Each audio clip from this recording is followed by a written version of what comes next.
Inilah cek fakta terhadap misinformasi wartawan Kompas. Bung Mustafa, saya ingin bertanya terkait dengan konflik Israel-Palestina yang terus berlangsung dan menyita perhatian apalagi di tengah bulan suci Ramadan kali ini. Apa yang terjadi sesungguhnya? Ini kan bersamaan ya, perayaan Hari Besar Paskah Yahudi yang jatuh pada hari Minggu kemarin lusa. Mustafa Abdurrahman, jurnalis senior Kompas, menyebut perayaan Paskah Yahudi jatuh hari Minggu. Faktanya, Paskah Yahudi jatuh pada Jumat 15 April 2022 yang ditandai dengan makan malam Paskah bersama di rumah masing-masing yang disebut Seder pada Jumat malam. Fakta Israel sertakan video perayaan Paskah Yahudi di Uni Emirat Arab sebagai contoh makan malam Paskah. Upaya rusuh terjadi di Masjid Al-Aqsa pada Jumat subuh sebelum Hari Raya Paskah dimulai pada petang hari. Mustafa Abdurrahman keliru membedakan antara Paskah Yahudi dengan Hari Raya Kebangkitan Yesus yang diperingati umat Kristen pada hari Minggu.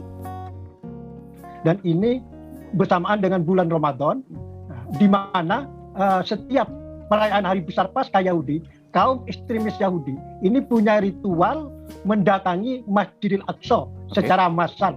Ada 2 poin yang fakta Israel lihat, ritual Yahudi dan secara massal. Faktanya, ritual Yahudi tidak mungkin terjadi. Sebab ritual di Bait Suci hanya bisa dilakukan jika ada Bait Suci dan ada imam besar dari suku Lewi dan keturunan Imam Harun. Bait Suci dan imam besar tidak ada sekarang ini sehingga ritual korban hewan Paskah tidak mungkin terjadi. Orang Yahudi memang ada yang ingin mengembalikan ritual korban hewan yang disembelih saat Paskah Yahudi seperti masa Bait Suci dahulu. Namun jumlahnya sangat kecil. Lagi pula, polisi Israel cukup tegas terhadap orang Yahudi yang mencoba masuk ke kawasan bukit Bait Suci untuk ritual-ritual Yahudi. Media massa Israel pun memberitakan penangkapan orang Yahudi yang mencoba mengadakan korban hewan Paskah di bukit Bait Suci. Lalu bagaimana dengan orang Yahudi secara massal datang ke Al-Aqsa?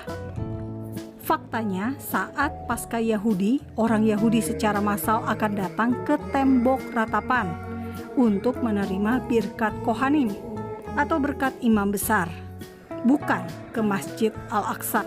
Tahun 2022 ini, birkat Kohanim dilakukan pada hari Senin 18 April 2022. Anda perhatikan video ini. Apakah mungkin ribuan orang ini datang ke Al-Aqsa pada Jumat subuh 15 April 2022 sehingga menyebabkan kerusuhan?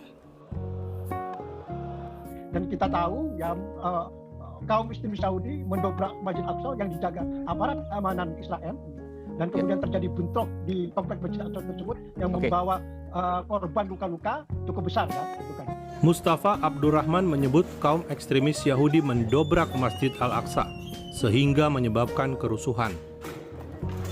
Faktanya, dari video dokumentasi polisi Israel merangsek masuk ke dalam masjid untuk menangkap provokator dan perusuh yang melempari batu. Foto para perusuh dengan batu cukup membuktikan niat para perusuh ini. Bertanya, apa yang dilakukan mereka, kaum ekstremis ini? Ya, mereka kan punya kepercayaan setiap perayaan Hari Besar Paskah Yahudi, mereka harus mendatangi kompleks Masjid Al-Aqsa tersebut untuk menjalankan ibadah di kompleks Masjid Al-Aqsa itu. Ketika ditanya apa yang dilakukan Yahudi ekstremis tersebut, Mustafa Abdurrahman tidak dapat merinci secara spesifik perbuatan ekstrem apa yang dilakukan orang Yahudi. Wartawan senior Kompas ini hanya menyatakan untuk menjalankan ibadah. Saudara, bentuk ibadah suatu umat beragama bisa jadi ekstrim bagi umat agama lainnya. Namun, jika orang Yahudi hendak mempersembahkan korban hewan Paskah sekalipun, tentu tidak ekstrim, karena sama saja dengan Idul Adha atau Hari Raya Korban. Fakta Israel membuat video cek fakta ini agar misinformasi dapat diluruskan. Sangat penting bagi media massa di Indonesia memberikan edukasi tentang jejak Yahudi di kawasan Al-Aqsa, sehingga kawasan Al-Aqsa ini bisa menjadi tempat suci 3 agama. Salam damai dari Fakta Israel.